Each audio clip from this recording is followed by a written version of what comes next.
Night என்ன tiffin? Pongal. பொங்கலுக்கு தொட்டுக்க இதை வச்சு இன்னைக்கு சூப்பரான ஒரு டிஷ் செய்வாங்க. ஓகே ஃப்ரெண்ட்ஸ், கத்திரிக்காய் கோஸ்து சிதம்பரம் அந்த பெல்ட்லாம் ரொம்ப ஃபேமஸ். இது அது வந்து கோஸ்து செய்யறதுக்கு ஒரு பாத்திரத்தில் அதுக்கு ஒரு 4 டீஸ்பூன் எண்ணெய் காயட்டும். எண்ணெய் லைட்டாக காஞ்சிடுச்சு. தாளிக்கிறதுக்கு கடுகு லைட்டாக பொரிஞ்சோடனே ஒரு 2 காஞ்ச மிளகாய் உடச்சி போட்டுக்கோங்க. கூடவே ஒரு 1/2 டீஸ்பூன் வெந்தயம் போட்டுக்கோங்க. நம்ம சின்ன வெங்காயம் யூஸ் பண்ணோம். ஒரு 20 சின்ன வெங்காயம், சரிங்களா? தோல் ஊற்றி வச்சுருக்கேன். போட்டு நல்லா மிக்ஸ் பண்ணிக்கோங்க. வெங்காயம் லைட்டாக பொரிச்சோடனே ஒரு மீடியம் சைஸ் தக்காளி நல்லா குழைய வேகணும், சரிங்களா? சைட் பை சைட் நான் வந்து துவரம் பருப்பு ஒரு 1/2 கப் மட்டும் எடுத்து நல்லா வேக வச்சுருக்கேன். இது ஆட் பண்ணணும். இந்த கோஸ்து ரெசிபிக்கு பருப்பு ஆட் பண்ணாலும் நல்லாயிருக்கும். நீங்கள் பாசி பருப்பு கூட போடலாம், பட் எனக்கு வந்து துவரம் பருப்பு தான் பிடிக்கும். தக்காளி ஓரளவு வதங்கிச்சு. இந்த ஸ்டேஜில் நான் ஒரு 2 பெரிய சைஸ் கத்திரிக்காய், நாட்டு கத்திரிக்காய் தான், அதே மாதிரி சின்ன சின்ன கட் பண்ணணும். ஏன் தெரியுமா? இது வந்து நல்லா எண்ணெயில் குழையணும், இது குழைய வேணும். ஏன்னா இப்போ நம்ம எப்படி சொல்கிறது, இந்த கோஸ்துலாம் வந்து அந்த மெயினாக அந்த கத்திரிக்காய் தான், அந்த கத்திரிக்காயோட ஃப்ளேவர் தான்.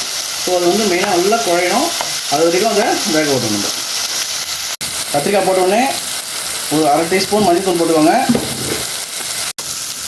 மஞ்சள்தூள் போட்டோடனே உப்பு ஒரு 1/2 டீஸ்பூன் போட்டுக்கோங்க. அந்த கத்திரிக்காய் நல்லா வேகிற வரைக்கும் வேகிறதுக்காக அந்த 1/2 டீஸ்பூன்னு உப்பு போட்டு ஒரு 2 நிமிஷம் நல்லா வதக்கிட்டே இருக்கும். ஸோ கத்திரிக்காய் ஒரு 2 நிமிஷம் நல்லா வதக்கிட்டேன். இப்போது கத்திரிக்காய் வேகிறதுக்காக தண்ணி, சரிங்களா? போட்டு தண்ணி ஊற்றிட்டு மூடி வச்சுருங்க. ஒரு 7 நிமிஷம் நல்லா வெந்துடும். இன்னும் ஒரு ஸ்டெப்பு ஒன்று ஆக்சுவலாக அதை நான் முன்னாடியே பண்ணியிருக்கணும். மிளகாத்தூள், அதாவது வீட்டில் இருக்க குழம்பு மிளகாத்தூள் இருக்குல்ல, அது ஒரு 1/2 டீஸ்பூன், சின்ன டீஸ்பூனில் 1/2 டீஸ்பூன் போட்டுக்கோங்க. அதுவும் அந்த கத்திரிக்காய் கூட சேர்ந்து நல்லா அது நல்லா வதங்கணும், சரிங்களா? காரத்துக்கு அதான், ஏன்னா நம்ம பச்சை மிளகாய் போடல. நீங்கள் சாம்பார் பொடி தான் சாம்பார் பொடி கூட போட்டுக்கலாம்.